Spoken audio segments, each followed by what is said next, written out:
आज के अखबार में खबर आई है कि उत्तर प्रदेश में 1,86,000 टीचर ऐसे हैं जिन्होंने टीटी नहीं किया। ये सारा मामला इसलिए उछल गया है कि माननीय सुप्रीम कोर्ट ने अभी कुछ दिन पहले अपने फैसले में कहा है कि जो लोग स्कूल में पढ़ा रहे हैं, प्राइमरी और जूनियर में पढ़ा रहे हैं, उनके लिए टीटी मैंडेटरी है, उनको टीटी पास करना ज़रूरी है। अब बहुत सारे लोगों को लगता है कि ये सुप्रीम कोर्ट ने कहा कि नहीं टीटी करना ज़रूरी है। सच्चाई है कि राइट टू एजुकेशन एक्ट 2009 में आया था और इसी एक्ट में 2011 में मैंडेटरी कर दिया गया था कि 2011 के बाद जो भी स्कूल में टीचर हैं उनके लिए टीटी अनिवार्य है। यह आज का फैसला नहीं है, लगभग 15 साल पुराना कानून है जो कहता है कि स्कूल में पढ़ाने के लिए, प्राइमरी स्कूल में, जूनियर हाई स्कूल में पढ़ाने के लिए टीटी करना अनिवार्य है। सुप्रीम कोर्ट इसलिए मामला पहुंचा क्योंकि महाराष्ट्र की एक संस्था है जो स्कूल चलाती है, उसने कहा कि नहीं, हम तो मुस्लिम हैं, हम तो माइनॉरिटी के अंतर्गत आते हैं, इसलिए हमारे स्कूल पे टीटी लागू नहीं होगा, हमारे स्कूल पे राइट टू एजुकेशन एक्ट लागू नहीं होगा। और वो मुंबई हाई कोर्ट ने उनकी बात नहीं मानी तो सुप्रीम कोर्ट आ गए। सुप्रीम कोर्ट उस फैसले में ये पूरा मामला आया है जिसमें सुप्रीम कोर्ट ने कहा कि जितने भी नॉन माइनॉरिटी स्कूल हैं उन पे तो टीटी लागू होगा। माइनॉरिटी स्कूल पे लागू होगा कि नहीं लागू होगा उसके एक बड़ी बेंच को मामला रेफर हो गया और बहुत जल्दी इसके ऊपर बड़ी बेंच बैठेगी, फिर ये डिसाइड होगा कि जो मदरसा है और बाकी और स्कूल हैं जो हम जिसको माइनॉरिटी स्कूल कहते हैं वहाँ टीटी लागू होगा कि नहीं होगा। भारत में मदरसे चल रहे हैं माइनॉरिटी स्कूल के नाम पे, लेकिन माइनॉरिटी कौन होगा ये कहीं लिखा ही नहीं। भारत के संविधान में कहीं माइनॉरिटी लिखा नहीं है कि माइनॉरिटी कौन होगा। ये भारत का मेरे हाथ में संविधान है, कहीं नहीं लिखा है कि माइनॉरिटी कौन होगा, who is minority, what is the condition of minority, minority किस लेवल पर आइडेंटिफाई किया जाएगा, नेशनल लेवल पर आइडेंटिफाई होगा कि स्टेट लेवल पर आइडेंटिफाई होगा कि डिस्ट्रिक्ट लेवल पर आइडेंटिफाई होगा, कहीं भारत के संविधान में नहीं लिखा है। 1992 में कानून बना, इस कानून में भी कहीं नहीं लिखा है कि माइनॉरिटी कौन होगा, माइनॉरिटी को कैसे आइडेंटिफाई किया जाएगा, 0.5% वाला माइनॉरिटी होगा कि 1% वाला माइनॉरिटी होगा, जिले का 1% होगा कि राज्य का 1% होगा कि पूरे देश का 1% देखा जाएगा। इसमें ये भी नहीं आज तक डिसाइड हो पाया कि ये जो माइनॉरिटीज़ की यूनिट क्या होगी, सैकड़ा होगी, हज़ार होगी, लाख होगी कि करोड़ होगी। बहुत सारे ऐसे सवाल हैं जो बड़ी बेंच के सामने जाएंगे और उस पर माननीय सुप्रीम कोर्ट देखेगा। एक बात जो सबसे ज़्यादा आज तक संविधान का गलत इंटरप्रिटेशन हुआ है वो कि आर्टिकल 30 में मदरसा खोलने का अधिकार मिला हुआ है। मदरसे चलाने का अधिकार आर्टिकल 30 से है ही नहीं है। मदरसा के चलाने का अधिकार अगर है तो आर्टिकल 25 से है, क्योंकि आर्टिकल 25 में लिखा हुआ है फ्रीडम टू प्रोपोगेट रिलीजन। मदरसे में चूँकि रिलीजन को प्रमोट किया जाता है, रिलीजन को प्रोपोगेट किया जाता है, मदरसे में मजहबी तालीम होती है, मजहब को फैलाने की बातें होती हैं, इसलिए मदरसा आर्टिकल 25 और 26 से चल सकता है, आर्टिकल 30 से चल ही नहीं सकता, क्योंकि आर्टिकल 30 एजुकेशन इंस्टीट्यूशन की बात करता है, रिलीजियस एजुकेशन इंस्टीट्यूशन की बात नहीं। फ्रीडम ऑफ रिलीजन के अंतर्गत मदरसा आ सकता है, क्योंकि यहाँ लोगों को अगर अपने मज़हब को पालन करने की स्वतंत्रता है तो मजहबी तालीम की भी स्वतंत्रता है, तो मजहबी तालीम आर्टिकल 25-26 से आएगा, आर्टिकल 30 से नहीं। इस बात पे कई हाई कोर्ट के फैसले और कई सुप्रीम कोर्ट के फैसले जो मेरी दृष्टि में गलत हैं, वो इसलिए गलत हैं कि हमने कभी इसको आर्टिकल 25 और 30 को बाइफरकेट नहीं किया। हमने रिलीजियस एजुकेशन और सेकुलर एजुकेशन को बाइफरकेट नहीं किया। हमने आर्टिकल 30 में जो माइनॉरिटी देखा उसको ये मान लिया कि नहीं, वो तो माइनॉरिटी का मतलब मुस्लिम और मुस्लिम का मतलब मदरसा। पहली बात तो आर्टिकल 30 आया था क्योंकि विभाजन के बाद। तो विभाजन के बाद क्या हुआ, विभाजन के बाद पाकिस्तान में जो सिंधी थे, जो बलूच थे और भी जो मुल्तान से लोग आए, उनकी लैंग्वेज भी अलग थी, उनकी स्क्रिप्ट भी अलग थी, उनका कल्चर भी अलग था, वो भारत में आए। दूसरा, यहाँ विभाजन हुआ था, यहाँ विभाजन के आधार पर गुस्सा भी था। संविधान निर्माताओं का ये मानना था कि जो लोग सब कुछ अपना छोड़ के आए हैं उनको भी अपनी स्क्रिप्ट का, उनको भी मतलब कम से कम उनको इंडिपेंडेंस होनी चाहिए, उनके कल्चर का इंडिपेंडेंस, और फिर जो यहाँ रह रहे हैं उनको भी होना चाहिए। आर्टिकल 29-30 ये कहता है कि भैया अपना त्यौहार मनाओ, अपनी संस्कृति को फॉलो करो, अपना कल्चर फॉलो करो और एजुकेशन इंस्टीट्यूशन भी खोल लो। आर्टिकल 30 में जो कहा गया एजुकेशन इंस्टीट्यूशन खोलने के लिए, वो कोई अलग से अधिकार नहीं दिया।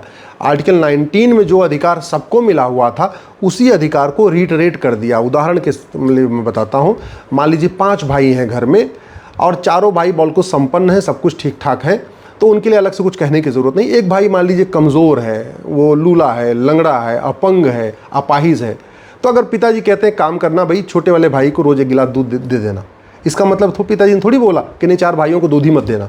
हमने आर्टिकल 29-30 की व्याख्या ऐसे कर लिया, नहीं, जो अधिकार आर्टिकल 30 में है माइनॉरिटीज़ को, केवल माइनॉरिटीज़ को है, मेजॉरिटी को नहीं है। अरे ऐसा नहीं भैया, जो अधिकार सबको आर्टिकल 19 में था उसी को अलग से कह दिया था आर्टिकल 30 में कि जो माइनॉरिटी है भारत में वो एजुकेशन इंस्टीट्यूशन खोल लेगा।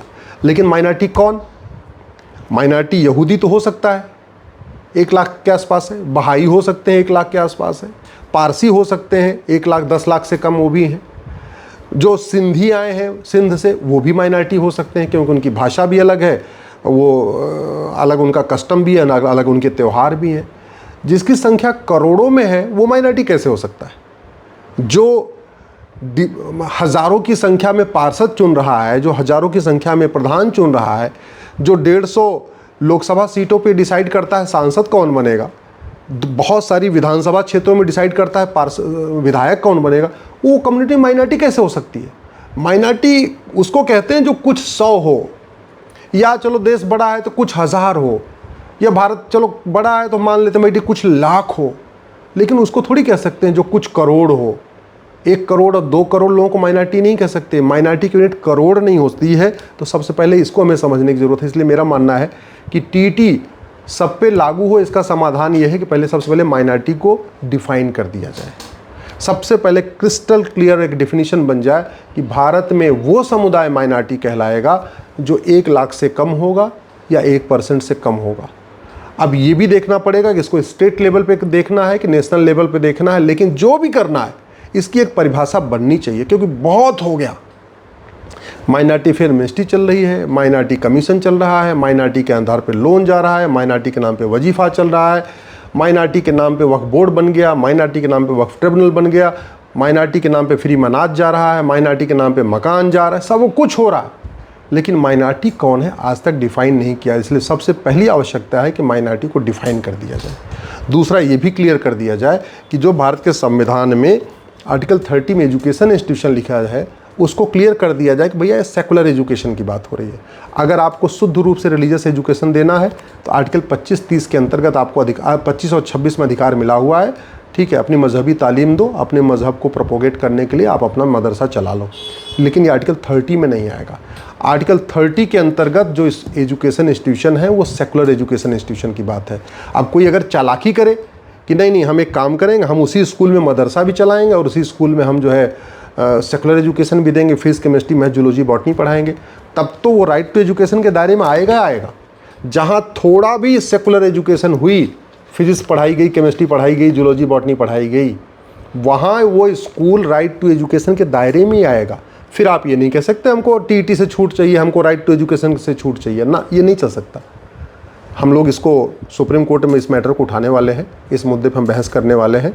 हम सबसे पहले यही कहने वाले हैं कि सबसे पहले आप आर्टिकल 30 की ठीक से व्याख्या करिए। आर्टिकल 30 आया है आर्टिकल 27-28 के बाद। आर्टिकल 27 कहता है मज़हब को प्रमोट करने के लिए सरकार 1 रुपये खर्च नहीं करेगी। आर्टिकल 28 कहता है किसी भी सरकार के द्वारा इस फंडेड या सरकार के द्वारा मान्यता प्राप्त स्कूल में कोई मजहबी तालीम नहीं होगी। इसका मतलब ये हुआ आप मदरसा बोर्ड नहीं बना सकते। आप जहाँ शुद्ध रूप से मजहबी तालीम हो रही है उसकी डिग्री को मान्यता नहीं दे सकते। जहाँ शुद्ध रूप से मजहबी तालीम हो रही है उसके सर्टिफिकेट के आधार पर सरकारी नौकरी नहीं कर सकते। जहाँ शुद्ध रूप से मजहबी तालीम हो रही है वहाँ के टीचरों को आप वेतन नहीं दे सकते, आप उनको कोई मदद नहीं कर सकते। आर्टिकल 27 साफ साफ कहता है सरकार खर्च नहीं करेगा। 28 कहता है मजहबी तालीम नहीं होगी। आर्टिकल 29 कहता है सबको अपनी अपनी कस्टम को, अपने स्क्रिप्ट को फॉलो करने का अधिकार है। और आर्टिकल 30 कहता है एजुकेशन इंस्टीट्यूशन खोलने का अधिकार है। ये कोई नया अलग से अधिकार नहीं दिया है। ऐसा नहीं कि जो यहाँ मेजॉरिटी का अधिकार है उससे ज़्यादा माइनॉरिटी को अधिकार, ना, अधिकार बराबर है। आर्टिकल 19 में सबको अधिकार है अपना स्कूल खोलें, कॉलेज खोलें। आर्टिकल 30 में केवल उसको रिटरेट किया है, अलग से स्पेसिफाई किया है। उसका उदाहरण मैंने बताया कि घर में अगर 5 लोग हैं और डॉक्टर कह रहा है कि ये इस व्यक्ति को 1 गिलास दूध देना क्योंकि ये कमज़ोर है, इसका मतलब डॉक्टर ये नहीं कह रहा है कि बाकी लोग दूध नहीं पिएंगे, बाकी लोगों को दूध नहीं मिलेगा। तो आर्टिकल 30 में वही अधिकार माइनॉरिटी को है जो आर्टिकल 19 में सबको है। और वो इसलिए टीटी अनिवार्य होना चाहिए। जहाँ भी सेकुलर एजुकेशन हो रही है, जहाँ थोड़ी सी भी physics chemistry math zoology botany पढ़ाया जा रहा है, जहाँ की डिग्री वैलिड है, जहाँ के स्कूलों को सरकार मान्यता दे रही है, वो स्कूल राइट टू एजुकेशन के दायरे में आएंगे ही और वहाँ टीटी अनिवार्य होना ही चाहिए।